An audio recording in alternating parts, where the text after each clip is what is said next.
Everybody needs a set of coping tools handy in their coping toolbox or their mental toolbox. We have to sort of know what the things are that help us to feel calm when we're feeling an uncomfortable emotion.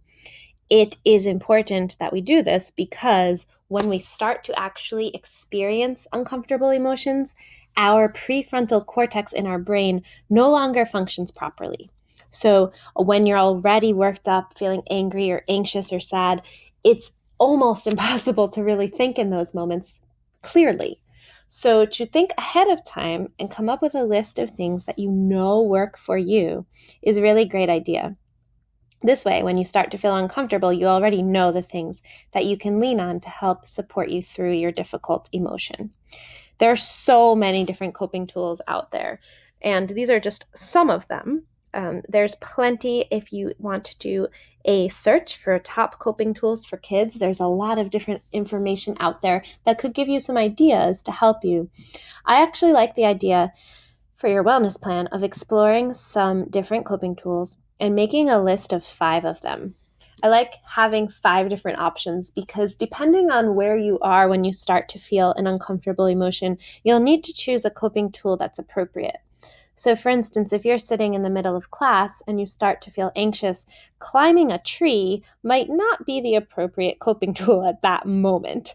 However, if you are feeling anxious when you're doing homework on the weekends and you have a chance to get outside and climb a tree, if that's a coping tool that works for you, then of course that is appropriate. So, we just want to have enough to choose from.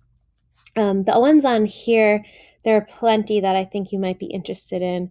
Creating art, playing a board game, going for a bike ride, choosing to knit or crochet, using positive self-talk, taking a warm bath or shower, making or playing with slime, listening to music, blowing bubbles, just asking for help, cooking or baking, doing something kind for someone else, using kind and compassionate self talk, practicing gratitude, taking slow, mindful breaths, making a collage or a scrapbook, drinking some warm tea, looking at photographs that make you happy, using a stress ball, going for a hike or a walk or a run, journaling, writing a letter, cuddling with a pet or a stuffed animal, stretching or yoga, visualizing a peaceful place, drinking water, gardening or working outside, singing or dancing, hugging or climbing a tree, practicing the art of forgiving and letting go,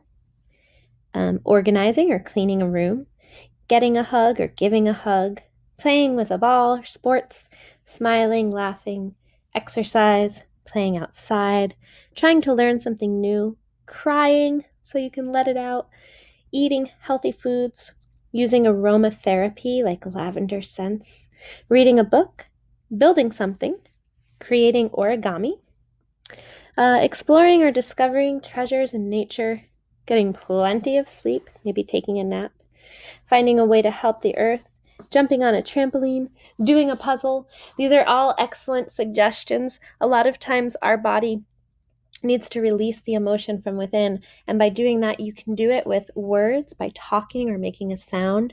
You can do it through movement, anything where you're moving your body, or through breathing.